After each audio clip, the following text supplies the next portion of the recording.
Welcome back to The Explainer. Today, we're stepping directly into the shadows of Devgard Village, and honestly, I was completely blown away by the terrifying rules of this deeply unsettling legend. We're not just looking at your standard ghost story here. We are unpacking the brutal mechanics of a curse that will genuinely make you question the true cost of getting exactly what you want. So grab your notebooks, horror enthusiasts, because we're about to dive headfirst into the dark arts of supernatural consequence. Seriously, think about it for a second. If every single wish you ever made came true, what blood price would you actually be willing to pay? Today, we're breaking down the mechanics of a truly chilling supernatural economy. We're going to examine a system where human greed is the ultimate fuel, and the currency, well, it's paid entirely in innocent lives. So to really understand this economy, we first need to define the entity that's running it. We're looking at something called a girha, which is a specific type of preet, or bound spirit, native to this region's folklore. This isn't just some mindless apparition aimlessly floating around in the woods. No, a girha is a corrupted, murdered soul that is strictly bound to a body of water. In a supernatural sense, it's actually compelled to serve whoever holds its binding artifact, but underneath all that forced servitude, it operates on a very strict set of rules driven entirely by a dark, calculated vengeance. Okay, let's dive into part 1, the Kala Talab legend, the birth of a monster. The Kala Talab, or Black Pond, is exactly where this whole nightmare begins. Let's rewind the timeline about 20 years. The village's wealthiest merchant, a guy named Madhav, was brutally murdered. 3 days later, his strangled body was found just floating in the stagnant waters of the Kala Tala. The killer was never found. The case went cold, and from that violent, completely unsolved injustice, the girha was born. Cut to the present day, and the consequences are literally lethal. Villagers are mysteriously vanishing right near the water's edge, pulled down into the depths by something completely unnatural. So how do you actually know you've encountered this thing? Well, the sensory manifestations are extremely specific. Just picture this. You're standing by a completely dead still pond at midnight. Suddenly, the water violently bubbles and churns. Next, this sudden freezing wind hits you, dropping the temperature in a matter of seconds. And then comes the smell, an overwhelming, suffocating stench of rotting flesh. Finally, emerging right out of the water is a creature with dead, milk-white eyes and long hair that's just completely matted with thick algae and black mud. And as it drags itself onto the shore, dripping with filthy pond water, it speaks. "Give me back my hair."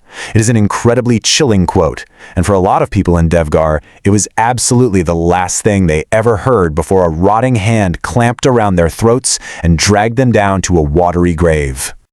Moving right along to part 2, the artifact and the rules, or the true price of wealth. Now enter our protagonist, Raghav. Raghav is a poverty-stricken youth who initially writes all of this off as just local superstition. But pushed by pure desperation and guided by the lore of a village elder named Ramu Kaka, Raghav decides to actively exploit this deadly magic. And the rules for capturing the entity? They're bizarrely precise. The critical time to strike is exactly 2 a.m. According to Ramu Kaka, if you ambush the girha at exactly this hour and manage to rip a strand of its hair out, you control the beast. So Raghav, desperate for a way out of poverty, hides in the pitch black at 2 a.m., his heart pounding out of his chest, just waiting to spring his trap. Believe it or not, Raghav actually pulls it off. He steals the hair, commands gold coins, wakes up filthy rich, and thinks he's just stumbled upon an Aladdin's lamp. He genuinely believes he's hacked the system for infinite, risk-free wealth. But the grim reality? It's much closer to a cursed monkey's paw.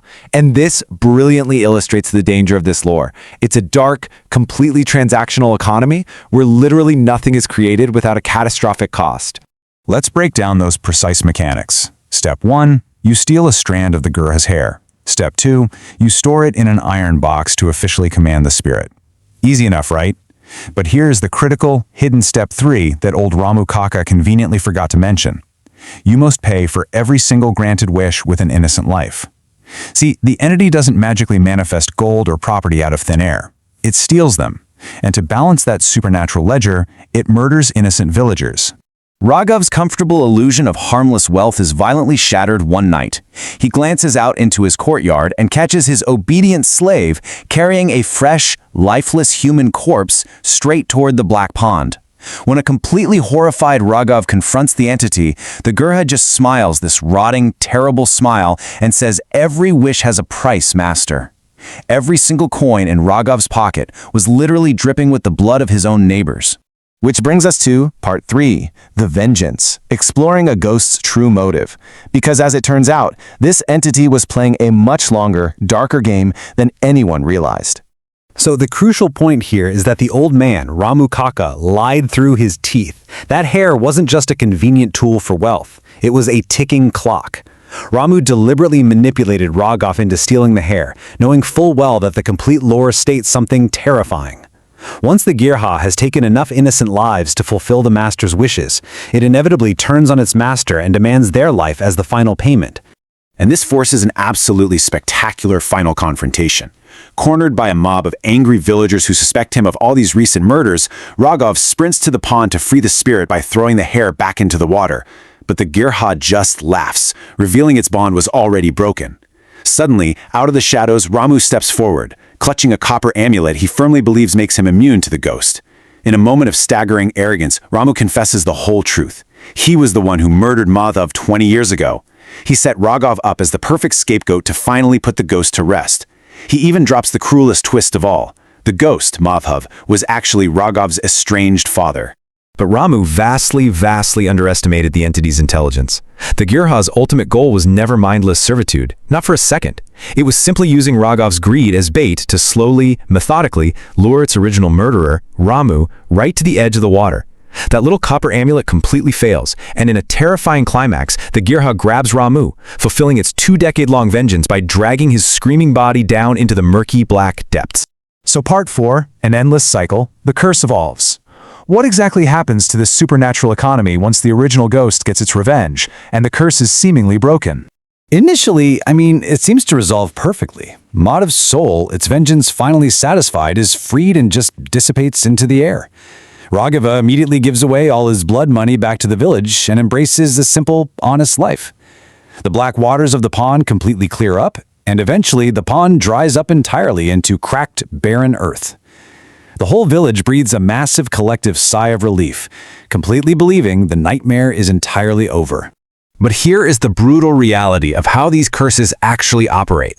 Destroying the ghost doesn't destroy the curse itself, it just leaves a vacancy. The curse basically operates on a cyclical necessity. The supernatural infrastructure of the Kalatalab absolutely demands a host. Cut to a few months later, and we see the horrifying anatomy of the new Girha. A random villager is walking past the completely dry pond bed and spots something weird, a single glowing black hair resting in the dirt. Out of nowhere, a raspy voice whispers, "Give me back my hair," and a figure slowly rises from the cracked earth. It's Ramu, the original murderer who was dragged under. His soul has been completely and utterly corrupted by the pond. His eyes are now burning with the insatiable hunger of hundreds of trapped spirits. He is the new Girha, which just perfectly subverts any expectation we had of a happy ending. The curse has a new face, but the rules remain exactly the same. The supernatural economy is officially open for business once again. If every wish requires a blood sacrifice, whose wish will feed the dry pond next? The horrific brilliance of this lore is that it guarantees human greed will always provide the next victim. Thank you so much for joining me on this deep dive into the architecture of a curse. Stay curious, stay sharp, and remember, sometimes the absolute highest price you can pay is getting exactly what you asked for.